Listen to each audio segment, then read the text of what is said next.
Okay, I'm Peter Doran with the Green Party National Executive in Ireland and a member of the executive in Northern Ireland. Peter, we're here in Bali, Indonesia for the climate change conference. As a Green participating, what's your impression so far? Okay, well this is a very important stepping stone on the way to a credible post-Kyoto regime. We all know that the first stage of the Kyoto Protocol was what you might call a dress rehearsal, and the next serious steps now will demand very serious attempts to mitigate and adapt to climate change. There will be much greater participation by some of the leading emitters from the developing world, but we're expecting leadership from the industrialized world. One of the things that's going to happen now as a result of the IPCC science is that individual citizens are going to be challenged to look at lifestyle and individual impacts, and also on the question of equity as raised by the World Council of Churches today in the plenary.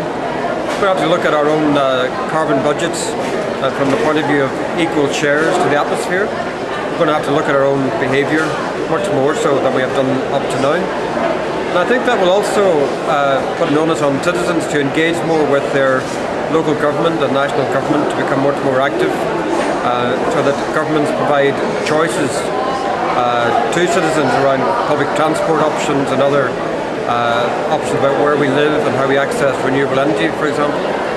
There'll be a much greater onus on active citizenship for greening our cities and countries from now on as well. Now, you've talked a lot about bottom-up action. Back in Ireland, speaking of what the government can do itself, the Greens are in a coalition government. What kind of agreements does the Green Party get to agree to be in coalition government that relate to climate change?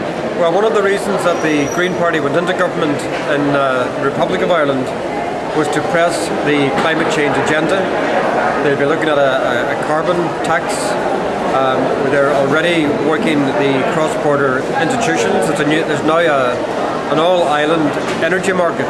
So there'll be integration of policy at some point north and south of the island as well, which obviously makes the adjustments more cost-effective if you're working in a single market across the island.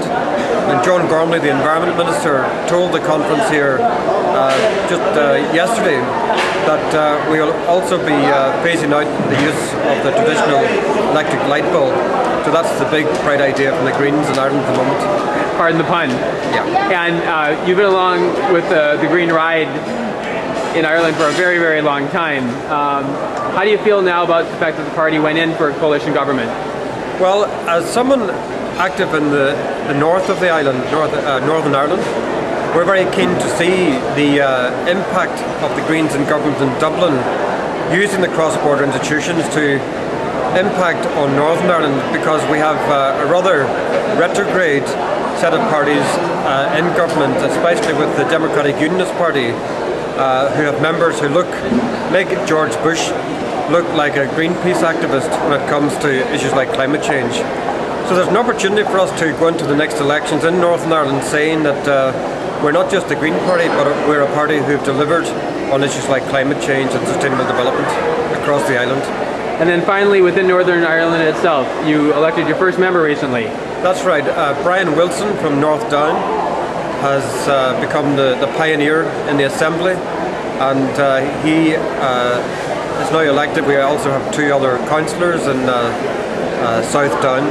So we made a real breakthrough this year. It's been a big year for the party, given the integration of the party north and south, the breakthrough in the elections in Northern Ireland and the breakthrough in Dublin.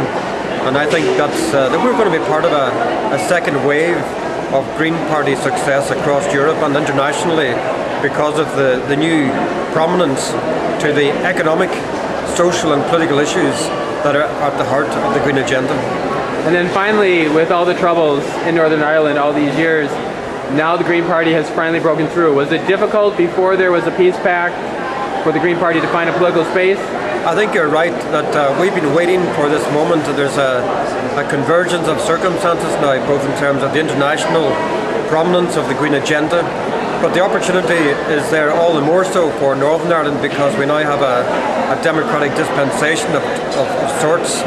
And there is an appetite, especially among younger voters, and for those who've been disillusioned by the sectarian politics and looking for a new alternative. There will be a reconfiguration, a realignment of politics in Northern Ireland. You were seeing it with the organisation of Fianna Fáil in the north, for example.